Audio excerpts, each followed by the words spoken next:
আসসালামু আলাইকুম ওয়া রাহমাতুল্লাহি ওয়া বারাকাতুহু। এটি হচ্ছে আকীদা তাহাবিয়ার উপরে 16তম দার্স।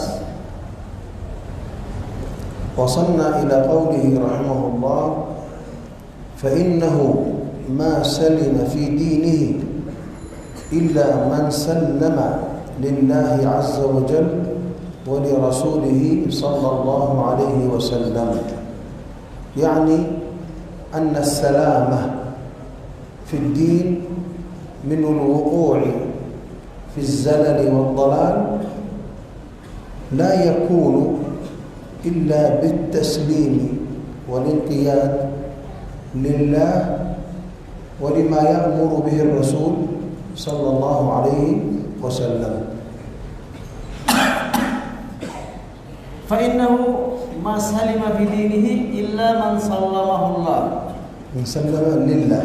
سلم لله মানে দ্বীনের ব্যাপারে নিরাপদ ওই ব্যক্তি থাকবে যে আল্লাহর জন্য সমর্পণ করে দিল, আল্লাহর জন্য মানে সমর্পণ করে দিল। অর্থাৎ বেদাত এবং গুমরাহি থেকে বাঁচার একমাত্র পন্থা হচ্ছে যে আল্লাহ সুবহানাহু ওয়া তাআলা যেটা বলেছেন তার প্রতি মানে মানে আত্মসমর্পণ করা, মানে তার সামনে নিজেকে ছেড়ে দেওয়া, সমর্পণ করে দেওয়া।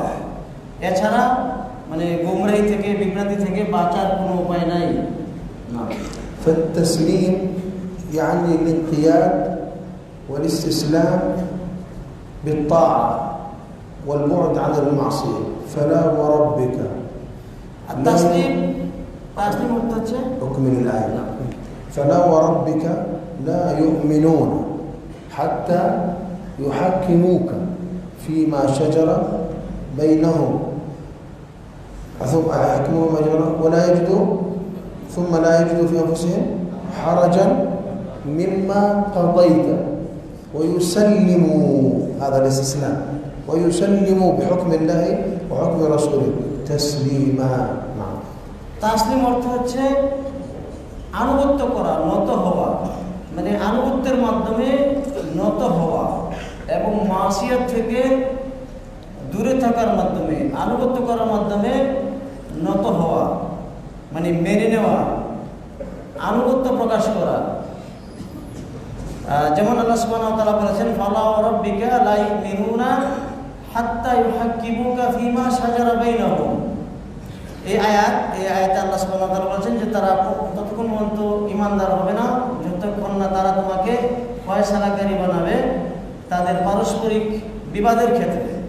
ওয়া ইউসাল্লিমু, এবং পরিপূর্ণরূপে সমর্পণ করবে, মানে আত্মসমর্পণ করবে। তো পরিপূর্ণরূপে আত্মসমর্পণ করা ব্যতীত, অনুগত হওয়া ব্যতীত, মানে সৎ কাজের মাধ্যমে, মানে অবৈধতা বর্জন করার মাধ্যমে নত না হইলে কেউ পরিপূর্ণরূপে ঈমানদার হতে পারবে না। وكما سبق معنا وما كان لمؤمن ولا مؤمنة إذا قضى الله ورسوله أمرا أن يكون لهم الخيرة من أمرهم. যেমন এর আগে অতিক্রান্ত হয়েছে, কোনো মুমিনের জন্য, কোনো মুমিন পুরুষ মুমিন নারীর জন্য ইখতিয়ার নাই যে রাসূলুল্লাহ সাল্লাল্লাহু আলাইহি ওয়াসাল্লাম যখন কোনো বিষয়ে ফয়সালা করবেন সে ব্যাপারে সেটা গ্রহণ করা বা না করার ক্ষেত্রে কোনো ঈমানদার নারী পুরুষের কোনো ইখতিয়ার নাই, খেয়ার নাই। قال تعالى إنما كان قول المؤمنين إذا دعوا إلى الله ورسوله ليحكم بينهم إنما كان قول المؤمنين إذا دعوا إلى الله ورسوله ليحكم بينهم أن يقولوا سمعنا وأطعنا. যখন মুমিনদেরকে আল্লাহর ফয়সালা এবং রাসূলের ফয়সালার দিকে আহ্বান করা হবে তখন তাদের কথা এটাই হওয়া উচিত যে আমরা শুনলাম এবং আনুগত্য করলাম। এর বেশি এগিয়ে যাওয়াটা মুমিনদের জন্য উচিত নয়। قال رحمه الله ورد علم ما اشتبه عليه إلى عالمه فإذا اشتبه على الإنسان أمر فلم يفهمه ولم يعرفه فليرجع الأمر إلى الله وليقل الله أعلم. মুমিনদের কাছে যখন কোনো বিষয় অস্পষ্ট হবে, যার অর্থ পরিপূর্ণরূপে বুঝবে না, অস্পষ্ট যখন হবে কোনো বিষয়, তখন বলবে যে এটা আল্লাহ ভালো জানেন, আল্লাহর প্রতি সেই ইলমটা সমর্পণ করে দেবে। না, والراسخون في العلم يقولون آمنا به كل من عند ربنا। যারা রাসিখুন ফিল ইলম, যারা ইলমে জ্ঞানে যারা পরিপক্ক, তারা বলে আমরা এটার প্রতি ঈমান আনলাম। কোনো বিষয় যখন অস্পষ্ট থাকবে মানে জ্ঞানীদের সামনে, তখন জ্ঞানীরা বলবে যে এর প্রতি আমরা ঈমান আনলাম, সব কিছু আল্লাহর পক্ষ থেকে, যেটা সুস্পষ্ট এবং যেটা অস্পষ্ট সবটাই আল্লাহর পক্ষ থেকে এসেছে, আমরা ঈমান আনলাম। না, ولا نتوهم ولا نقول بآرائنا شيئا، إنما نقول بما ورد في الكتاب والسنة إذا علمنا، وما علمنا نكله إلى الله। আমরা সন্দেহ করে, ধারণা করে, অনুমান করে কিছু বলবো না। যেটা মানে আমরা বলবো আল্লাহর কিতাবে যেটা আছে, রাসূলের সুন্নতে যেটা আছে, সেটাই আমরা বলবো। যেটা আমরা জানতে পারবো আল্লাহর কিতাব থেকে, আল্লাহ রাসূলের সুন্নত থেকে, সেটা আমরা বলবো। আর যেটা আমরা বুঝবো না, জানতে পারবো না, সে ব্যাপারে আমরা অনুমান করে কথা বলবো না। এটার ইলম আল্লাহর প্রতি সমর্পণ করে দেব। قال رحمه الله: ولا تثبت قدم الإسلام إلا على ظهر التسليم والاستسلام، يعني أن الإنسان لا يمكن أن تثبت القدم عندما يجعلها في الركاب للركوب على ظهر الناقة أو الخيل، لا تثبت قدمه إلا بحقها. في أمرنا هذا في الأسماء والصفات والاعتقاد وجميع أمور الدين، فلا تثبت قدم المسلم على الحق إلا إذا استسلم لله عز وجل. التسليم الانقياد، والاستسلام تكرار للكلمة تأكيدا لمعنى الانقياد. نعم، মানে যখন আমরা মানুষ যখন উটের উপর চড়ে, উট বা যানবাহনের উপর চড়ে, তখন যদি যথাযথভাবে পা না রাখে, তাহলে কিন্তু উটের উপরে যানবাহনের উপরে চড়া হবে না। হ্যাঁ, হুচট খাবে বা পড়ে যাবে, উল্টে পড়ে যাবে। তো যানবাহনের উপরে যখন আমরা পা রাখবো, যথাযথভাবে আমরা পা রাখি, সাবধানতার সাথে আমরা পা রাখি, যাতে করে আমরা যানবাহনে উঠতে পারি, বসতে পারি, স্থির হয়ে বসতে পারি। অনুরূপভাবে মানে ইসলামের উপরে প্রতিষ্ঠিত আমরা থাকতে পারবো না যদি আমরা মেনে না নিই আল্লাহর কথা এবং রাসূলের কথা। যখন আমরা মেনে নিব পরিপূর্ণরূপে, তখনই আমাদের ইসলামের উপরে আমরা টিকে থাকতে পারবো। এখানে শেখ বলছেন আর তাসলিম ওয়াল ইসতিসলাম মানে একই অর্থে, কিন্তু ইসতিসলাম এসেছে ওই তাসলিমের পুনরাবৃত্তি হিসাবে, সমার্থক, মানে তার কি স্বরূপ এসেছে। মোট কথা মানে আনুগত্য করা ব্যতীত, অনুগত হওয়া ব্যতীত, আল্লাহর কথা রাসূলের কথা পরিপূর্ণরূপে মেনে নেওয়া ব্যতীত আমরা ইসলামের উপর টিকে থাকতে পারবো না। যেমন যানবাহনে ওঠার সময় ভালোভাবে পা না রাখলে আমরা যানবাহনে মানে স্থির হতে পারবো না, টিকে থাকতে পারবো না। وذكر القدم لأن القدم هي آلة المشي، فإما أن تكون بثبات وإما أن تكون بتردد وميل إلى السقوط. ولذلك الإسلام الصراط المستقيم، وتمشي قال كما قال في الآية الأخرى: فتزل قدم بعد ثبوتها إذا اتبع هواه. نعم، কাদাম পা মানে কাদাম হচ্ছে চলার যন্ত্র। আমরা পা দিয়ে হাঁটি, পা দিয়ে আমরা চলাচল করি। তো পাটা যদি আমরা ঠিক মতো না রাখি, তাহলে কিন্তু আমরা ডান দিকে বাম দিকে পড়ে যাব চলার সময়। অনুরূপভাবে মানে ইসলামের উপরে চলতে গেলে আমাদেরকে সিরাতুল মুস্তাকিমে চলতে গেলে মানে সঠিকভাবে চলতে হবে, মানে মজবুতভাবে চলতে হবে। অন্যথায় আমরা এখান থেকে ছিটকে পড়বো। এখানে কাদামটাকে রূপকার্থে অথবা মানে কি বলে মানে রূপকার্থে ব্যবহার করা হয়েছে। কাদাম শব্দের আসলটা হচ্ছে পা। মানে ইসলামের উপরে পা টিকবে না, মানে ইসলামের উপরে আমরা স্থির হতে পারবো না। যেমন ডান দিকে বাম দিকে যদি আমরা চলি, সিরাতুল ইসলাম থেকে যদি সরে যাই, তাহলে আমরা সঠিক পথ থেকে ছিটকে পড়বো না।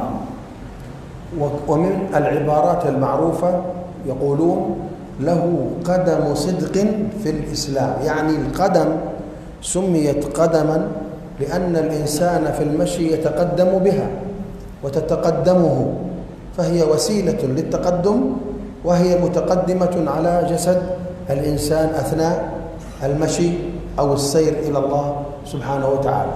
কাদামকে কাদাম হিসেবে নামকরণ করার কারণ হচ্ছে এই পা দ্বারা মানুষ সামনের দিকে চলে, মানে পা দ্বারা যেহেতু মানুষ সামনের দিকে হেঁটে চলে, এগিয়ে চলে, এই জন্য মানে পাকে কাদাম বলা হয়েছে। তো কাদাম ও সিদ্দিকিন ফিল ইসলাম মানে ইসলামের উপরে মজবুত থাকাকে বলা হয় যে মানে কাদাম ও সিদ্দিকিন ফিল ইসলাম মানে ইসলামের উপর প্রতিষ্ঠিত থাকা নাম। ويقول النبي صلى الله عليه وسلم لن تزول قدم عبد يوم القيامة حتى يسأل عن أربع. تزول قدم يعني تتحرك وتمشي، لا تزول ولا تحول حتى يسأل، فهذه سيسأل عنها يوم القيامة، فذكر القدم حقيقة.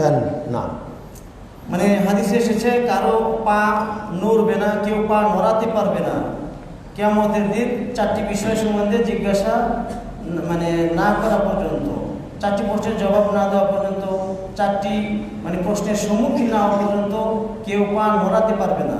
এখানে পা হচ্ছে হাকিকি অর্থে মানে আসলে প্রকৃত পা, প্রকৃতপক্ষে কিয়ামতের দিন পা নড়াতে পারবে না, ডানেও না বামেও না। না فهمتم لماذا ذكر الطحاوي لفظة القدم والظهر؟ কাদাম এবং জাহার, পা এবং পিঠ কেন উল্লেখ করেছেন এটা বোঝা গেছে কি? فهمتم؟ الذي يقول نعم سأسأله. فهمتم؟ أنت تقول نعم؟ من قال نعم؟ بين لي. القدم هو آلة المشي وهو أساس المشي. نعم، فلهذا إذا ثبت القدم يمشي صحيح. طب ظهر التسليم، قدم وظهر، ما معنى الظهر؟ ظهر الناقة أو ظهر الخيل، يستخدم قدمه ليثبت على الخيل في الركاب، يضع ليصعد على الخيل فيثبت بقدميه على الركاب على ظهر ماذا؟ ظهر الناقة أو ظهر الخيل أو ظهر الحمار، ما في بنغلاديش حمير. جزاك الله خير. তরজিম না ইমাম তাহাবি কাদাম এবং জাহার ব্যবহার করছেন। কাদাম মানে পা, জাহার মানে হচ্ছে পিঠ। মানে পা যদি আমরা পিঠের ভিতরে, যানবাহনের পিঠে, গাদার পিঠে, উটের পিঠে যদি ঠিক মতো রাখি তাহলে আমাদের চলাটা ঠিকভাবে আমরা চলতে পারবো। ওইরকমভাবে এখানে ইসলামের উপরে আমরা যদি মজবুত থাকি, মানে আমরা যদি আমাদের এখানে কাদাম মানে দৃঢ়তা, আমরা যদি ইসলামের উপরে যদি আমরা দৃঢ় থাকি তাহলে আমরা বিভ্রান্তি থেকে, গুমরা থেকে বাঁচতে পারবো। অনুরূপ যেমন যানবাহনের উপরে পা আমরা শক্ত করে রাখলে আমরা যানবাহনের উপর চলতে মানে ঠিক থাকতে পারি, চলতে পারি। ذكرت الركابة والجمل والناقة والخيل، كلها ذكرت. ركبت الخيل؟ أنا ركبت ما ركبت الجمل. أنا ركبت الخيل مرة واحدة وكدت أن أسقط وظهري صار يلم لي من الخيل. نعم نعم. قال رحمه الله تعالى: فمن رام علم ما حضر عنه علمه، فمن رام يعني طلب علم ما حضر عنه علمه، ما كان غيبا غير معلوم عنده، ولم يقنع يعني لم يرضى بالتسليم لله والاتباع للرسول صلى الله عليه وسلم، ولم يقنع بالتسليم فهمه، حجبه مرامه عن يعني حجبته هذه الإرادة وهذا البحث وهذا الطلب عن خالص التوحيد، لم يجد إخلاص التوحيد ولا صافي المعرفة ولا صحيح الإيمان، لا يجد شيئا من هذا، بل يتذبذب بين الكفر والإيمان والتصديق والتكذيب والإقرار والإنكار، ويكون موسوسا يتخبطه الشيطان بالوسوسة، تائها ضالا عن الطريق، لا يعرف الطريق، شاكا في دينه، لا مؤمنا مصدقا ولا جاحدا مكذبا، يعني هو أقرب إلى النفاق منه إلى الإسلام. نعم. এরপর শাইখ বলছেন যে ব্যক্তি ফামান রামা ইলমা মা হুযিরা আনহু ইলমু, মানে এর অর্থ হচ্ছে যে ব্যক্তি যাকে যে ইলম যাকে যে ইলম থেকে আড়াল করে রাখা হয়েছে, মানে যা থেকে যে ইলম গোপন করে রাখা হয়েছে, মানে গায়বী ইলম, মানে যাকে যে ব্যক্তি গায়েব ইলমের অনুসরণ করবে, যে বিষয়টা গায়েবের অন্তর্ভুক্ত, এটা হচ্ছে নিষিদ্ধ। এটার পিছনে যে লাগবে, অনুসন্ধান যে করবে এবং এ বিষয়ে যে সমর্পণ করবে না, গায়েবী বিষয়টা একমাত্র আল্লাহই জানেন, এইটা যে বলবে না, আল্লাহর কাছে সমর্পণ করে দিবে না, এবং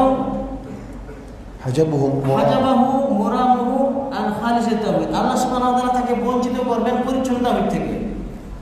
এর সংক্ষিপ্ত অর্থ হচ্ছে যে ব্যক্তি ইলমুল গায়বের পিছনে ছুটবে এবং ইলমুল গায়ব একমাত্র আল্লাহই জানেন, এটা আল্লাহর কাছে সমর্পণ যদি না করে দেয়, আল্লাহ তাআলাই গায়ব জানেন, এতে যে সন্তুষ্ট না হবে, আল্লাহ সুবহানাহু ওয়া তাআলা তার উদ্দেশ্য থেকে তাকে বঞ্চিত করবেন, পরিচ্ছন্ন তাওহীদ থেকে তাকে বঞ্চিত করবেন, খাঁটি তাওহীদ থেকে বঞ্চিত করবেন, পরিচ্ছন্ন ইলম থেকে বঞ্চিত করবেন, সঠিক ঈমান থেকে তাকে দূরে রাখবেন। ফলে সে দুদুল্যমান থাকবে, ফাতাদাবদাবু বাইনাল কুফরি ওয়াল ঈমান, সে ঈমান এবং কুফরের মাঝে দুল খেতে থাকবে, সন্দিহান থাকবে, ঘুরপাক খেতে থাকবে ঈমান এবং কুফরের মাঝে, সত্যায়ন করা এবং অস্বীকার করার মাঝে সে ঘুরপাক খেতে থাকবে, স্বীকার করা এবং অস্বীকার করার মাঝে, এবং সে ওয়াসওয়াসা প্রাপ্ত হবে, শয়তান তাকে ওয়াসওয়াসা দেবে, তাই সে দিশেহারা হয়ে থাকবে, সাক্ষাৎ সন্দিহান হয়ে থাকবে, কোনো ব্যাপারে সে নিশ্চিত বিশ্বাসী হতে পারবে না, সে মুমিনও থাকবে না এবং সত্যায়নকারী মুমিন থাকবে না, এমনকি সে অস্বীকারী কাফেরও হবে না। এক কথায় গায়বী বিষয়ে যে সমস্ত বিষয় অনুসন্ধান করা নিষিদ্ধ আমাদের জন্য, ওই বিষয়গুলোর পিছনে যে ছুটবে, আল্লাহ সুবহানাহু ওয়া তাআলা তাকে পরিষ্কার তাওহীদ থেকে বঞ্চিত করবেন এবং সে ঈমান এবং কুফরের মাঝে ঝুলতে থাকবে, সে ঘোলাটে অবস্থার মধ্যে থাকবে, দিশেহারা অবস্থায় থাকবে, সে খাঁটি ঈমানদার হতে পারবে না, সত্যায়নকারী হতে পারবে না, বরং সে সন্দেহ পোষণকারী হিসেবে থাকবে, পরিষ্কার পরিচ্ছন্ন খাঁটি ঈমানদার হিসেবে থাকতে পারবে না। فإن الواجب على المسلم ألا يبحث عما حجب عنه، كما قال سبحانه وتعالى: آمنا به كل من عند ربنا فلا يبحث عما حضر عنه ولا تقف ما ليس لك به علم. نعم. মুমিনদের উচিত যে বিষয়টা অনুসন্ধান করা নিষিদ্ধ, ওই জিনিসে বাহাস করবে, ইলমুল গায়বের দিকে ইঙ্গিত করা হয়েছে এখানে, যে জিনিসটা অনুসন্ধান করা নিষিদ্ধ, ওর পিছনে আমরা লাগবো না। যেমন আল্লাহ তাআলা বলেন, লা তাকফু মা লাইসা লাকা বিহি ইলম, যে বিষয়ে তোমার ইলম নাই, তোমরা এই বিষয়ে ছুটবে না। যেহেতু গায়বী বিষয়ে আমাদের কোনো ধারণা নাই, ইলম নাই, গায়বী বিষয়ে অনুসন্ধান করা যেহেতু নিষিদ্ধ, মুসলমানদের জন্য এটা বাহাস করা, এটা অনুসন্ধান করা ঠিক নয়। كما فعل الجهمية في وصفهم لربهم بالعدم، وهذا غلو منهم بسبب البحث عن كيفية الرب، فلم يفهموا ولم يفقهوا، حتى أنه كما قال ابن شوذب: ترك الجهم بن صفوان الصلاة 40 يوما لا يعرف أين ربه، من هو ربه، 40 يوم بسبب الشك. نعم. জাহামিয়ারা আল্লাহ তাআলাকে গুণান্বিত করেছে আদম দ্বারা, অস্তিত্ব হীনের গুণে গুণান্বিত করেছে জাহামিয়ারা। এর কারণটা কি? আল্লাহ সম্বন্ধে আল্লাহর জাত সম্বন্ধে, আল্লাহর সিফত সম্বন্ধে মানে অনুসন্ধান করতে গিয়ে তারা আল্লাহকে মানে অস্তিত্বহীনতার গুণে গুণান্বিত করেছে। মানে তাদের মানে আকীদা থেকে যেটা জানা যাচ্ছে যে তারা মানে তাদের আকীদা মতে আল্লাহ নাই এমন ধারণা আসে। এর কারণ কি? তারা আল্লাহর জাত, আল্লাহর সিফত সম্বন্ধে অনুসন্ধান করেছে, অথচ আল্লাহর জাত, আল্লাহর সিফত হচ্ছে গায়বী বিষয়, এর পিছনে লাগাটা ঠিক হয়নি। এতে করে তারা বুঝতে পারে নাই, আল্লাহ তাআলাকে তারা চিনতে পারে নাই। জাহামিয়াদের কাছে আল্লাহর মানে সিফত, আল্লাহর গুণাবলী এটা পরিষ্কার হয়নি, তারা বুঝতেই পারে নাই। এর কারণে জাহাঙ্গীর সাফওয়ান একটানা 40 দিন পর্যন্ত নামাজ ছেড়ে দিয়েছিল এবং আল্লাহকে চিনতে না পেরে, আল্লাহর পরিচয় তার কাছে সুস্পষ্ট না হওয়ার কারণে 40 দিন পর্যন্ত সে সালাতি আদায় করে নাই। এর কারণ কি? আল্লাহর সিফত, আল্লাহর জাত এই সম্বন্ধে মানে অনুসন্ধান করাই হচ্ছে এর একমাত্র কারণ। নাম وهؤلاء يعاقبهم الله بنقيض مقصودهم، فإنهم يدعون العلم والمعرفة في معرفة توحيد الله. هم يزعمون أنهم أهل التوحيد الخالص، فيحجبهم الله عن التوحيد الخالص. তারা ধারণা করে যে তারাই খালেস খাঁটি তাওহীদের উপর আছে। তারা অনুসন্ধান করার কারণে, বাহাস করার কারণে কি উদ্দেশ্যে তারা অনুসন্ধান করেছে? খাঁটি তাওহীদ মানে এর অনুসন্ধান করার জন্য, পাওয়ার জন্য তারা কি করছে? গবেষণা করেছে। এই জন্য আল্লাহ তাআলা তাদেরকে শাস্তি দিয়েছেন, তাদের উদ্দেশ্যের বিপরীতে শাস্তি মানে আল্লাহ তাআলা শাস্তি দিয়েছেন। মানে তারা যেটা উদ্দেশ্য করেছিল তা থেকে বঞ্চিত করার মাধ্যমে আল্লাহ তাআলা শাস্তি দিয়েছেন। অর্থাৎ তারা মনে করে যে তারা সঠিক তাওহীদের উপরে আছে, অথচ তারা কোনো তাওহীদের উপরেই নাই। فالمعتزلة والجهمية صاروا يقولون يجب على الله كذا، يجب على الله كذا، حجبوا عن خالص المعرفة بربهم. মুতাজিলারা বলে যে আল্লাহর উপর এটা আবশ্যক, আল্লাহর জন্য এটা উপযুক্ত, আল্লাহর জন্য এটা উচিত। জাহমিয়ারা বলে, মুতাজিলারা বলে, এই জন্য তাদেরকে তাওহীদ থেকে বঞ্চিত করা হয়েছে, মাহরুম করা হয়েছে। فالجهمية جبرية جعلوا ربنا هو الذي يرتكب المعاصي والكفر، فكل شيء يجعلونه هو فعل الله، والعبد إنما هو كالريشة في مهب الريح. জাবরিয়ারা বলে যে আল্লাহ সব পাপ কাজ করে, বান্দা যে পাপ কাজ করে এটা বান্দা করে না, আল্লাহ তাআলাই করে। জাবরিয়ারা এটা বলেছে। জাবরিয়াদের মতে মানুষ হচ্ছে মানে বাতাসে উড়ন্ত মানে পালকের মতো, তুলা যেমন বাতাসে উড়ে, তুলার কোনো স্বাধীনতা থাকে না, ইচ্ছা থাকে না, বাতাস উড়িয়ে নেয়। জাবরিয়ারা বলে মানুষ হচ্ছে ওইরকমই, মানুষ যত পাপ কাজ করে এটা আল্লাহ তাআলাই করে। জাবরিয়াদের আকীদা হচ্ছে এটা, মানে আল্লাহর সিফত, আল্লাহর সত্তা সম্বন্ধে, আল্লাহর কাজ সম্বন্ধে গবেষণা করার কারণে, অনুসন্ধান করার কারণে তারা এই পর্যন্ত পৌঁছেছে না। والمعتزلة القدرية جعلوا العبد يخلق فعله، وأن الله لا يخلق أفعال العباد، فأثبتوا شركاء مع الله. أين التوحيد؟ মুতাজিলারা বলতেছে যে বান্দা কাজ করে, বান্দার কাজ বান্দা নিজেই সৃষ্টি করে, আল্লাহ সৃষ্টি করে না। আল্লাহর জন্য তারা শরীক সাব্যস্ত করেছে, মানে আল্লাহর পাশাপাশি বান্দাকেও তারা স্রষ্টা মনে করেছে, আল্লাহর কাজে বান্দাকে অংশীদার করেছে। কোথায় গেল তাওহীদ? তারা মুশরিক হয়ে গেছে। না। والمعتزلة عندهم الأصول الخمسة، والأصل الأول التوحيد وهو معناه نفي الصفات. মুতাজিলাদের নিকটে 5টা উসুল আছে, 5টার মধ্যে একটা হচ্ছে তাওহীদ। এই তাওহীদ অর্থ হচ্ছে মুতাজিলাদের নিকটে মানে আল্লাহর সব সিফতকে অস্বীকার করা। والدروز طائفة من الباطنية، الدروز يدعون أنفسهم بالموحدين وهم يؤلهون الحاكم بأمر الله الفاطمي، ويدعون أن ربهم يحل في المخلوقات في علي وذريته.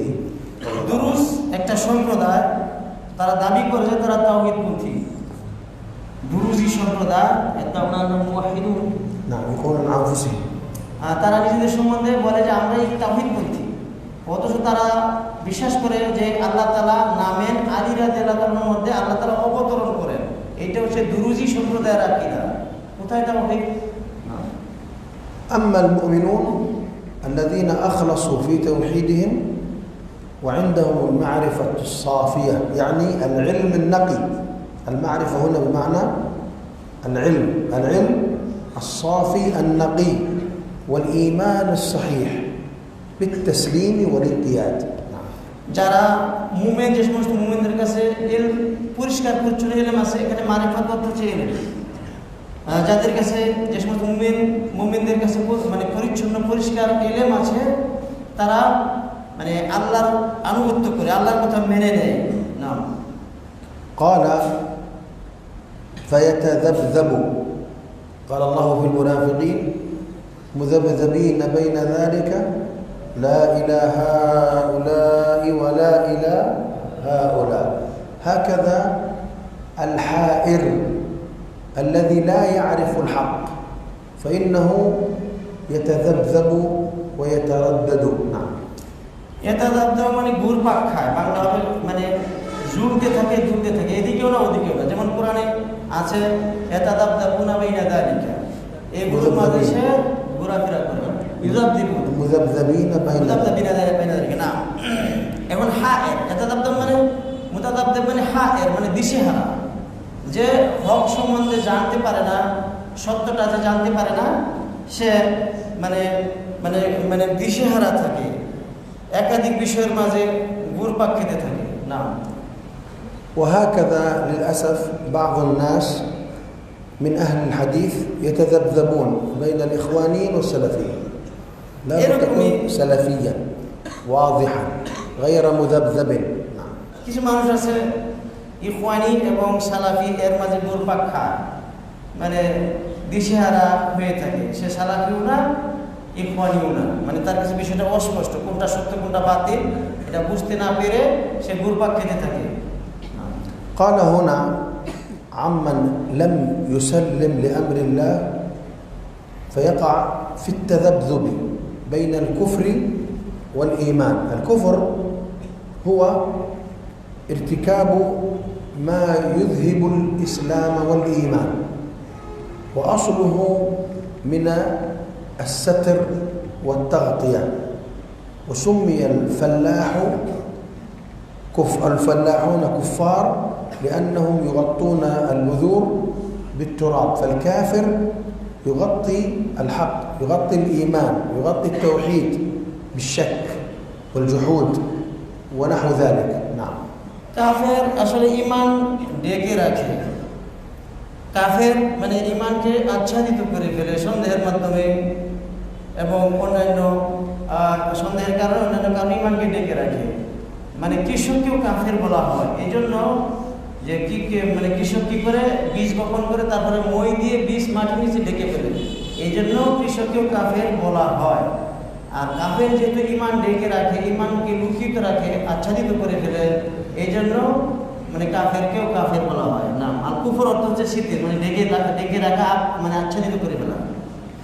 فالكفر جحود من معانيه الجحود، والإيمان من معانيه التصديق، فهو مقابل جحد أقر، آمن كفر، مقابل الإيمان الكفر، ومقابل الإقرار الجحود والنكران.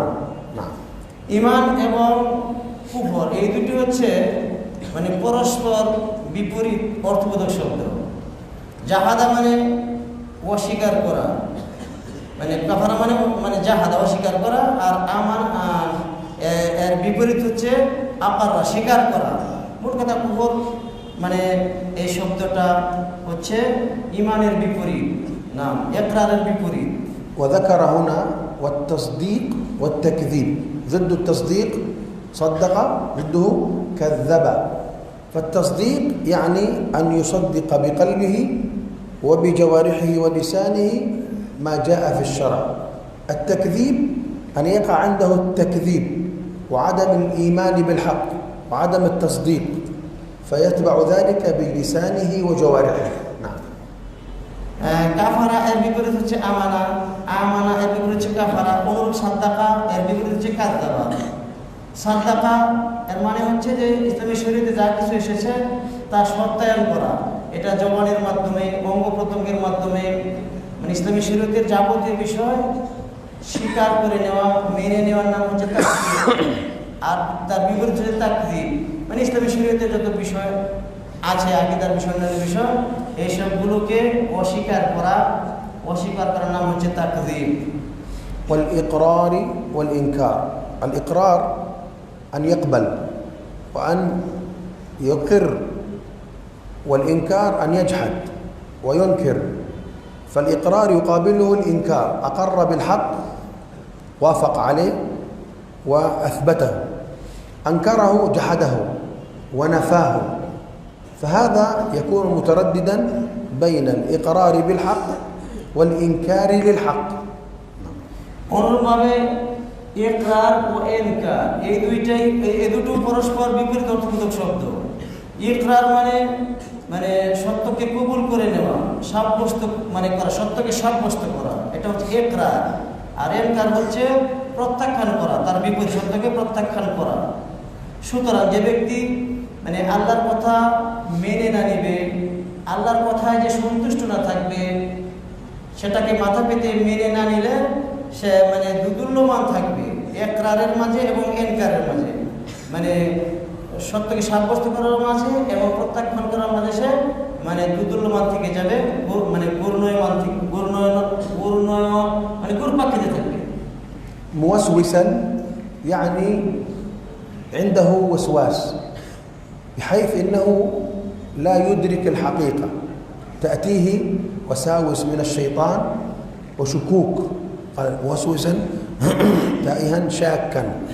الوسوسة هي حديث النفس، أو أن الشيطان يوسوس له، يوقع في قلبه بعض الأمور، المعاني التي ليست في قلبه وإنما يوردها الشيطان، وهذا من خصائص إبليس، الوسوسة في صدور الناس. فهذه الوسوسة تجعله إذا سمع آية من القرآن وإذا ذكر الله وحده اشمأزت قلوب الذين لا يؤمنون بالآخرة وإذا ذكر الذين من دونه إذا هم يستبشرون. تقول له الرحمن عرش استوى، ينتفض قلبه، فيه وسواس. استوى يعني مخلوق، كل صفة مخلوق، هذه وسوسة. ওয়াসওয়াসা মানে সে ওয়াসওয়াসায় পড়ে যাবে। ওয়াসওয়াসা এর অর্থ হচ্ছে মনের কল্পনা, মনের ভিতরে তার বিভিন্ন কল্পনা ঘুরপাক খেতে থাকবে, উদয় হবে। অথবা শয়তান তাকে ওয়াসওয়াসা দেবে, বিভিন্ন বিষয়ে তাকে ওয়াসওয়াসায় ফেলে দেবে, মানে ধোঁকায় ফেলে দেবে, কুমন্ত্রণায় ফেলে দেবে। বিশেষ করে যখন সে কোরআনে এমন আয়াত শুনবে যেখানে আল্লাহর সিফতের বিবরণ এসেছে, তখন সেটা মানে কেঁপে উঠবে, মানে সেটা কবুল মানে করতে সে প্রস্তুত থাকবে না, মানে দিশেহারা হয়ে যাবে সে, মানে মানে তার ভিতরে কম্পন সৃষ্টি হবে, মানে সেটা কবুল করতে চাইবে না, গ্রহণ করে নিতে চাইবে না। অর্থাৎ যে ব্যক্তির ভিতরে মানে তাসলিম না থাকবে, ইসলাম না থাকবে, সে ওয়াসওয়াসায় পতিত হবে, মনের কল্পনায় পতিত হবে। শয়তান তাকে ওয়াসওয়াসা দেবে বিভিন্ন বিষয়ে। আল্লাহর সিফাত সংক্রান্ত আয়াত শুনলে, যেখানে আল্লাহর সিফাত আছে, ওই আয়াতগুলো শুনলে সে সেটা মেনে নিতে চাইবে না, তার মধ্যে মানে কাঁপুনি ঝাঁকুনি সৃষ্টি হবে, মানে সেটাকে প্রত্যাখ্যান করবে না। وهذا حال أكثر أهل الكلام والرأي، يحيرون يتحيرون ويشكون في دينهم، وقد ذكر عنهم الأشعار والأقوال في الحيرة، وأن عقولهم قد زاغت، ولذلك بعضهم تاب ورجع عن مذهب أهل الكلام الذي ساقه إلى الوسوسة والكفر بالله. نعم. এটা হচ্ছে অধিকাংশ কালামপন্থী দার্শনিক যুক্তিবাদীদের অবস্থা, মানে তাদের ভিতরে এরকম অস্থিরতা, মানে সন্দেহ সৃষ্টি হয়। এ বিষয়ে অনেক কবিতা আছে, অনেক কথা আছে যে তারা মানে দিশেহারা হয়েছে, পেরেশান হয়েছে, তারা বলেছে আমাদের আকল শেষ হয়ে গেল, বয়স শেষ হয়ে গেল, আমরা সত্যের সন্ধান পেলাম না, এরকম কবিতা মানে কালামবন্দি থেকে এসেছে। এবং পরিশেষে সে তওবা করে তাদের অনেকে ফিরে এসেছে, মানে হক পথে, মানে সঠিক আকীদায় তারা ফিরে এসেছে শেষ বয়সে, মানে সন্দিহান, দীর্ঘদিন সন্দিহান থাকার পরে তারা শেষ বয়সে আল্লাহর কিতাব ও সুন্নাহ দিয়ে ফিরে এসেছে, তওবা করেছে।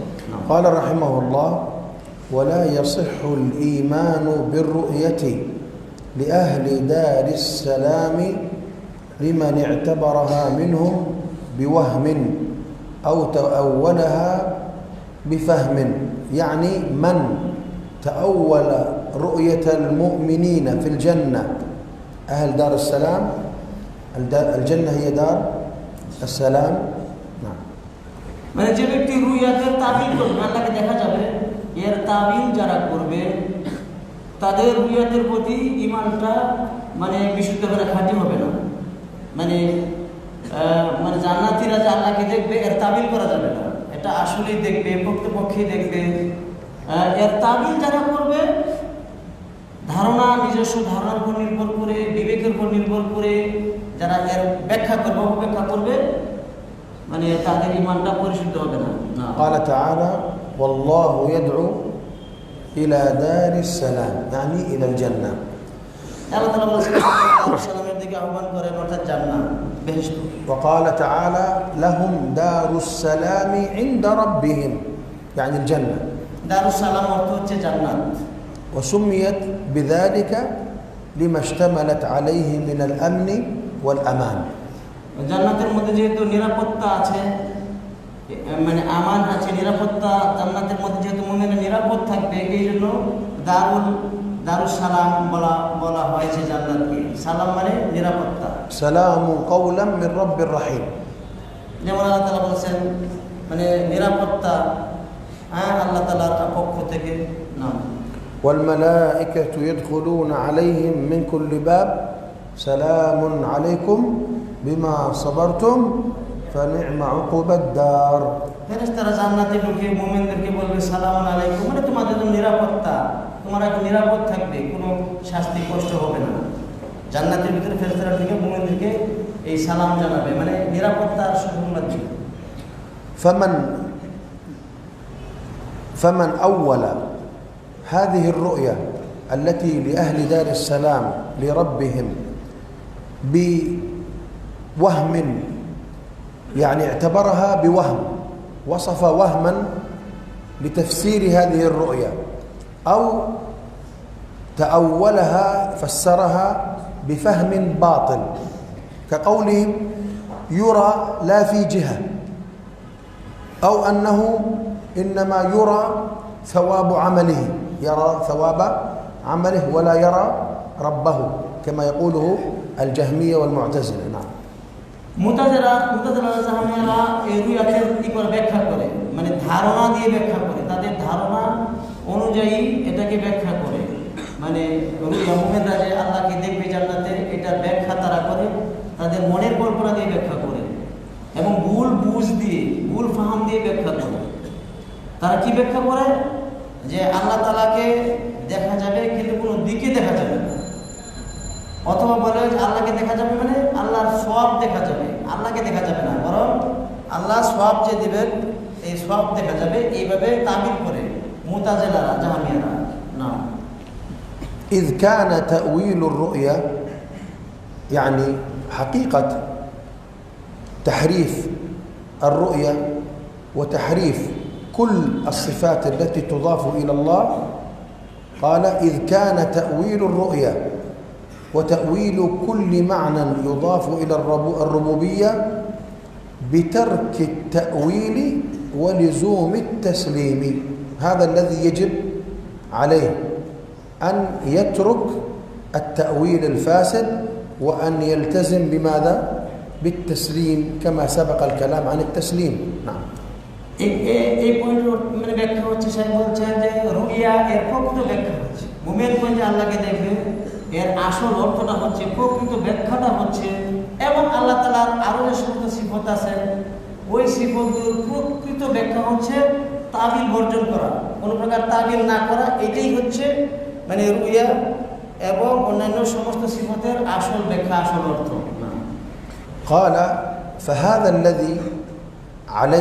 الذي هو ترك التأويل، ترك التحريف، ترك التفسير الباطل. মানে রুইয়া আল্লাহকে দেখায় সব সিফাতের আসল সঠিক অর্থ হচ্ছে সেটাকে কি করা হবে না, তার কোনো ব্যাখ্যা করা হবে না, তাহারিফ করা হবে না, সেটা ভুল ব্যাখ্যা করা হবে না, এবং মানে মেনে নিতে হবে, মানে যেভাবে এসেছে সেভাবে মেনে নেওয়াটাই হচ্ছে আসল ব্যাখ্যা। ولزوم الاستسلام فهذا هو دين المرسلين ومن تبعهم من المسلمين. মানে এটাই হচ্ছে মানে রাসূলদের, নবী রাসূলদের দ্বীন এবং মুমিনদের ধর্ম এটাই, যে আল্লাহকে দেখা, এটার তাহরিফ করা হবে না, এর বাতিল ব্যাখ্যা করা হবে না, এবং অন্যান্য যত সিফত আছে আল্লাহ তাআলা এর কোনোটাকেই বাতিল ব্যাখ্যা করা হবে না, তাহরিফ করা হবে না। এটাই হচ্ছে নবী রাসূলদের ধর্ম, মুমিনদের ধর্ম না। ثم قال ومن لم يتوقع النفي والتشبيه زل.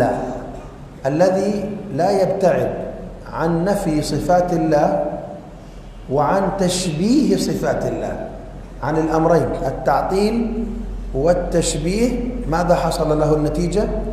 زل ولم يصب التنزيه، فلم ينزه الله عما تنزه عنه.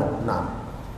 এর বলছে যে ব্যক্তি নাফি থেকে বাঁচতে পারবে না, মানে আল্লাহর সিফতকে নাফি করা থেকে, আল্লাহর সিফত নাকশ করা, অস্বীকার করা থেকে যে বাঁচতে পারবে না, এবং তাসবিহ থেকেও যে বাঁচতে পারবে না, মানে আল্লাহর সিফতকে অস্বীকারও করা যাবে না, আল্লাহর সিফতকে মাখলুকের সিফতের সাথে তুলনা করা যাবে না। এই দুটোই সমস্যা। এই দুটা থেকে যারা বাঁচতে পারবে না তার পদস্খলন ঘটবে, জাল্লা ওয়ালাম ইউসিবিত তানজি, এবং তার পদস্খলন ঘটবে, সে বিভ্রান্ত হবে এবং আল্লাহকে সে পবিত্র করতে পারবে না। আল্লাহ তাআলা নিজেকে যে সমস্ত দুষ্কৃতি থেকে পবিত্র করেছেন, ওই দুষ্কৃতি থেকে সে আল্লাহকে পবিত্র করতে পারবে না, তার পদস্খলন ঘটবে। মোট কথা, তাকে সঠিক পথে থাকতে হলে তার মানে সমস্ত সিফতকে মেনে নিতে হবে, এবং কোনো সিফতকে সৃষ্টি সিফতের সাথে তুলনাও করা যাবে না। তাহলে আমরা সঠিক পথে থাকতে পারবো, আল্লাহর পবিত্রতাও আমরা সাব্যস্ত করতে পারবো। فتضمن كلامه قاعدتين أساسيتين من قواعد الأسماء والصفات. এইখানে আসমা সিফতের ক্ষেত্রে দুইটা মানে মূলনীতি রয়েছে শেখের এই কথার মধ্যে, যে ওমান নামে তাওয়াক্কাল নাফি ওয়া তাশবিহ ওয়া জাল্লা ওয়া লাম ইসমি তানজিহ, এর মধ্যে আসমা সিফাতের মানে দুটি মূলনীতি এখানে সাব্যস্ত হচ্ছে, দুটি মূলনীতি পাওয়া যাচ্ছে। القاعدة الأولى إثبات ما أثبته الله لنفسه وما أثبته له رسوله صلى الله عليه وسلم إثباتا بلا تشبيه. نعم. মানে প্রথম কায়দা হচ্ছে যে আল্লাহ সুবহানাহু ওয়া তাআলা তার মানে নিজের সত্তার করে যা কিছু সাব্যস্ত করেছেন, এবং রাসূলুল্লাহ সাল্লাল্লাহু আলাইহি ওয়াসাল্লাম আল্লাহ তাআলার জন্য যে সমস্ত গুণাবলী সাব্যস্ত করেছেন সেটা সাব্যস্ত করা, এমনভাবে সাব্যস্ত করা যাতে কোনো তাসবিহ থাকবে না, মানে তুলনা দেওয়া ব্যতীত মানে সাব্যস্ত করা। এই হচ্ছে এক নম্বর মূলনীতি। القاعدة الثانية نفي ما نفاه الله عن نفسه وما نفاه عنه رسوله صلى الله عليه وسلم نفيا من غير تعطيل.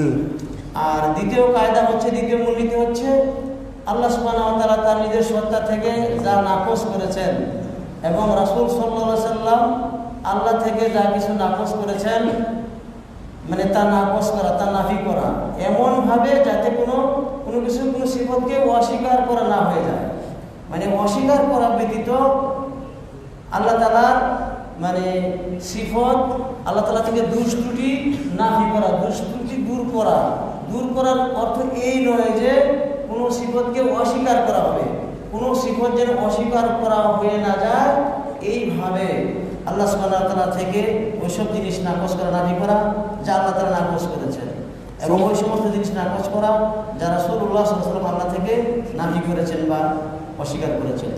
ثم ذكر قاعدة ثالثة وهي في قوله. نعم. এরপর তৃতীয় আরেকটা মূলনীতি উল্লেখ করেছেন লেখক, ليس في معناه أحد من البرية، يعني أن نقطع الطمع في أن نعرف كيف صفات الله لأنها لا تشبه صفات الخليقة فلا ندري كيف، فنقطع الطمع عن هذا الأمر. মানে আল্লাহ তাআলার সিফত সম্বন্ধে আমরা জানি না, আল্লাহ তাআলার সিফত কেমন সেটা আমরা জানি না, মানে সিফতের কৈফিয়ত আমরা জানি না।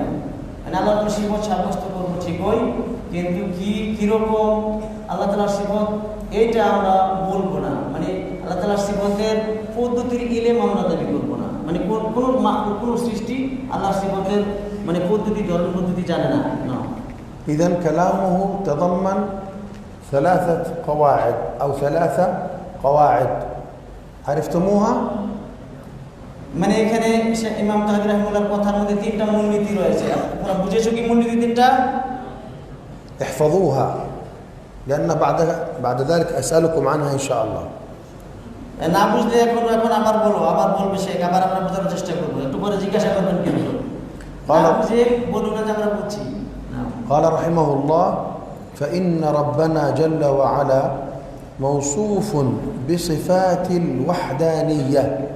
الوحدانية أي التي لا يشاركه فيها أحد ولا يشبه بها أحد. وحدانية.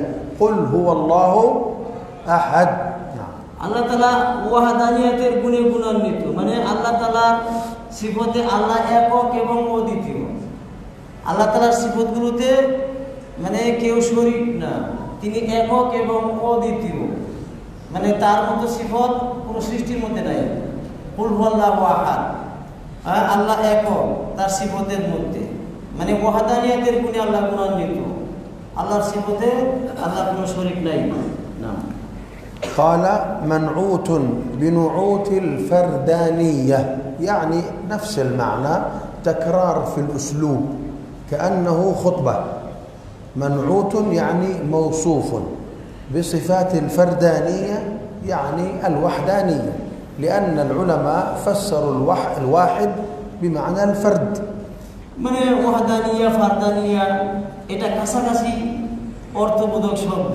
মানে শায়েখ যেন খুতবা দিচ্ছেন, জুমার খুতবা দিচ্ছেন, মানে সালাফগণ আলেমগণ ওয়াহদানিয়া ওয়াহিদকে ফারদ দ্বারা ব্যাখ্যা করেছেন। মানে ফারদানিয়া ওয়াহদানিয়া এই দুটো মানে একই অর্থে, মানে উসলুব ভিন্ন আর কি, পদ্ধতি ভিন্ন, তাবির ভিন্ন ভিন্ন, অর্থ একই।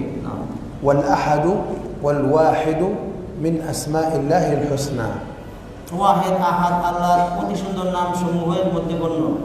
أما الفرد فقد اختلف العلماء في تسمية الله به. ফারদ আল্লাহর নাম কি না এই ব্যাপারে আলেমগণ মতভেদ করেছেন। فقد ورد في بعض روايات حديث عد الأسماء 99، لكن الحديث ضعيف. 99 নাম গণনায় হাদিস এসেছে, কিন্তু হাদিস দুর্বল।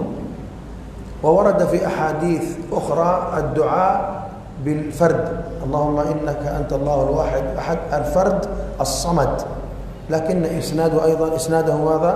ضعيف. অন্য হাদিসে ফারদ নাম এসেছে, যেমন আল্লাহুম্মা আনতাল ওয়াহিদু আস-সামাদু আল ফারদু, এই হাদিসের সনদ দুর্বল। এখানেও ফারদ নাম এসেছে দুয়ার মধ্যে, রাসূলের দুয়ার মধ্যে, কিন্তু হাদিস দুর্বল। فهو مما يخبر به عن الله. আল্লাহ সম্বন্ধে ফারদ শব্দের দ্বারা খবর দেওয়া হবে, সংবাদ দেওয়া হবে, কিন্তু নাম হিসেবে সাব্যস্ত করা যাবে না। ولم يثبت بلفظ الفرد صفة ولا الاسم فيما أذكر.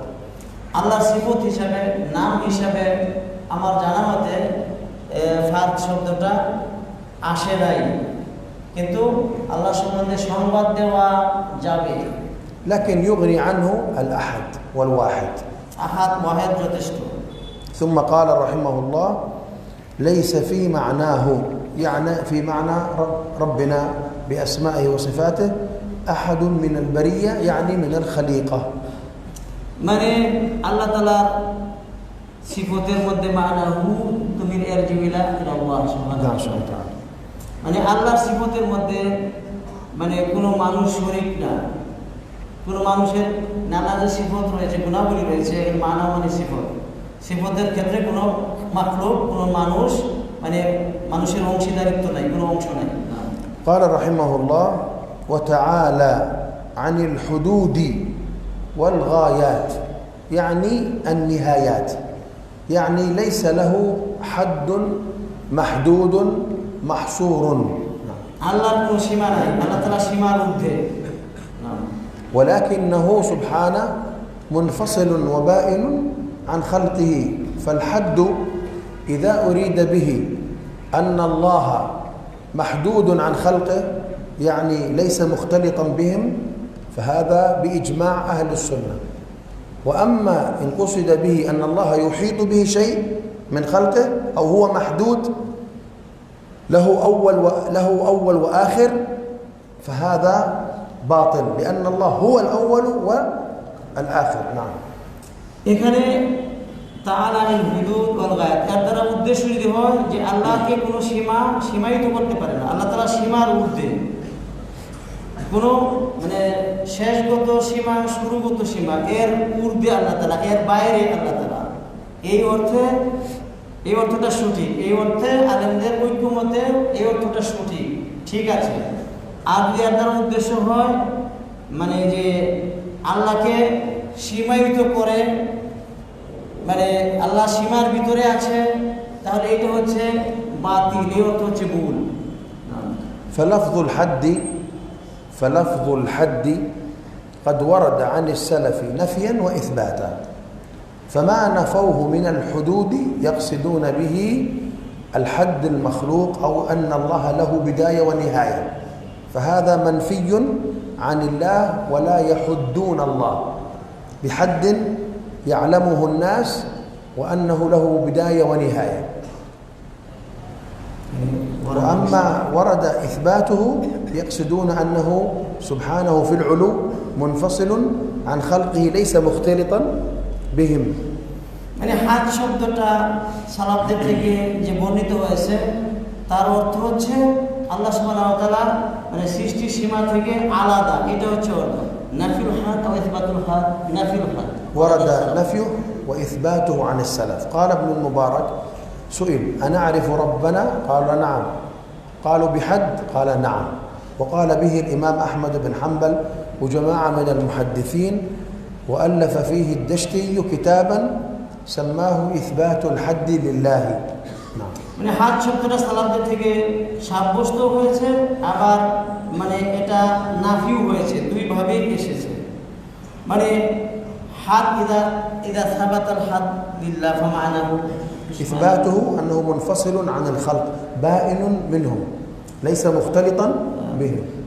মানে হাত শব্দটা যেখানে সাব্যস্ত হয়েছে তার অর্থ হচ্ছে আল্লাহ তাআলা আলাদা, সৃষ্টি থেকে আলাদা, সৃষ্টির ভিতরে না, সৃষ্টির বাইরে। এটা হচ্ছে যেখানে হাত সাব্যস্ত হয়েছে ইবনে মুবারক থেকে, ইবনে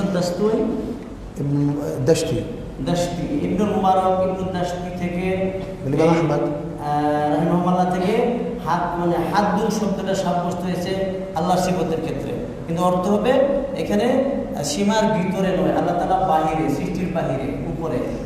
আর নাফি হচ্ছে ওমামান নাফি, نفي أن الله ليس بمحصور بالخلق لا يحيطون به، وليس أن له بداية ونهاية، فالله لا أول له ولا آخر له. আর যাদের কথার মধ্যে হাত নফি করা হয়েছে, মানে আল্লাহর সিফতের ক্ষেত্রে হাত মানে ব্যবহার যারা করেন নাই, হাত দুম শব্দটাকে যারা অস্বীকার করেছেন, অস্বীকার করেছেন কোনটা, মানে যে আল্লাহ মানে শুরু থাকাটাকে অস্বীকার করেছেন, মানে সীমার ভিতরে থাকাটাকে অস্বীকার করার জন্য হাত দুম শব্দটাকে অস্বীকার করেছেন। মোট কথা আলেমদের কথার মধ্যে হাতের ইসবাত এসেছে, নাফি এসেছে। ইসবাত এসেছে এক অর্থে, নাফি এসেছে আর এক অর্থে। নাফি এর অর্থ মানে এই যে আল্লাহ তাআলা কোনো সৃষ্টির ভিতরে না, সীমার ভিতরে না। যারা ইসবাত করছে তাদের মধ্যে অর্থ হচ্ছে আল্লাহ তাআলা সৃষ্টির বাহিরে, সৃষ্টি থেকে বিচ্ছিন্ন, আলাদা, উপরে না। إذن لفظ الحد عند أهل السنة فيه نفي وفيه إثبات. আহলে সুন্নাতের নিকটে হাদ্দুন শব্দটা সাব্যস্ত হয়েছে, আবার এর অস্বীকারও হয়েছে, নাফিও হয়েছে।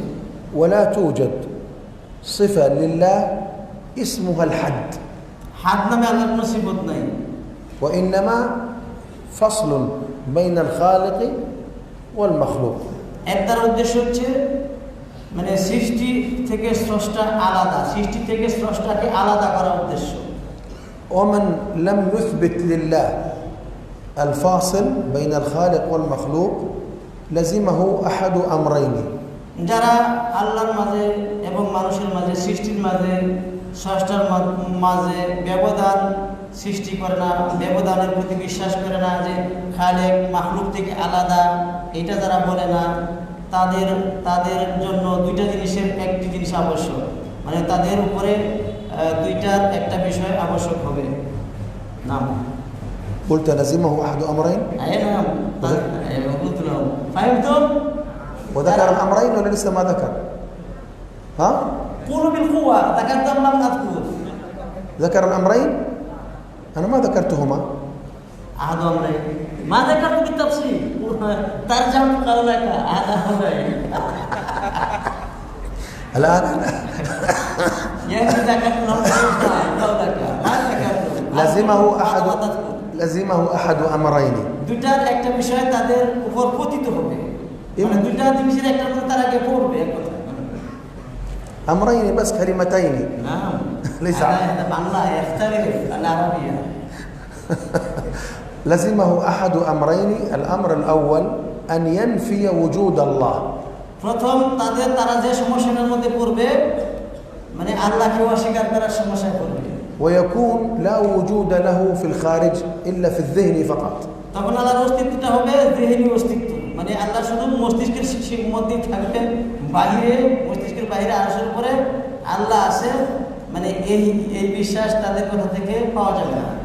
الأمر الثاني أن الله مختلط بخلقه ممتزج بهم كما يقوله أهل وحدة الوجود. মানে দ্বিতীয় সমস্যা যে সমস্যাটা করবে সেটা হচ্ছে যে আল্লাহ একাকার হয়ে যাবে সৃষ্টির সাথে, যেমন বলে সর্বেশ্বরবাদীরা মানে ওয়াহদাতুল ওজুদের কায়দা বলে থাকে আল্লাহ এবং সৃষ্টি আলাদা না, মিলে গেছে, একাকার হয়ে গেছে না। يعني الآن إذا سألتكم من ينكر الحد لله بمعنى الفاصل يلزمه أحد أمرين فهمتموهما؟ এখন বুঝছো তো, মানে যারা মানে আল্লাহর মাঝে সৃষ্টির মধ্যে ফাসেলা আছে বলে বিশ্বাস করবে না, তারা দুই সমস্যা থেকে এক সমস্যার মধ্যে বসে পড়বে, এটা কি তোমরা বুঝেছো? هنا بقي الكلام عن الأركان والأعضاء والأدوات والجهات الست في الدرس القادم إن شاء الله، ثم نكمل بعده والله تعالى أعلم وصلى الله وسلم على نبينا محمد. ইমাম তাহাবী রাহিমাহুল্লাহ এই পয়েন্ট তাআলা আনিল হুদুদ ওয়াল গায়াত ওয়াল আরকান ওয়াল আ'যা ওয়াল আদাওয়াত ওয়াল জিহাদ ওয়ালা তুলহিদ ওয়াল জিহাদ তাহসিল মুক্তাদাত, এই ব্যাপারে আগামী ক্লাসে আলোচনা হবে ইনশাআল্লাহ।